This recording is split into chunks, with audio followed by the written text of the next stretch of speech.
டேய் தடிமாடு, செனப்ப நீயாட்டம் வளர்ந்துருக்கிற, பாடம் சொல்லி கொடுக்கிற வாத்தியாரை இப்படி அடிக்க சொல்றியே, நீ உருப்படுவியா? அம்மா, நம்ம வம்சத்துல பொம்பளைங்க ஆம்பளைங்க முன்னாடி தலை நிமிர்ந்து நிக்க கூடாதுன்னு உனக்கு தெரியுமில்ல? போ உள்ளார. அடச்சி, காட்டெருமை மாதிரி வளர்ந்துருக்கிற, புத்தி இல்ல? மறுவாதை இல்லாம பேசுன, மத்தியான சோத்துல விஷத்தை வச்சு கொண்டு போட்டுருவேன். முட்டா கவுண்டா.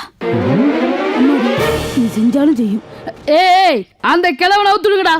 ஏ வாத்தி, திரும்பி பார்க்காம ஓடி போயிரு. இனிமே அந்த ஊர்லயே இருக்க மாட்டேன், என்னைய விட்டுருங்க.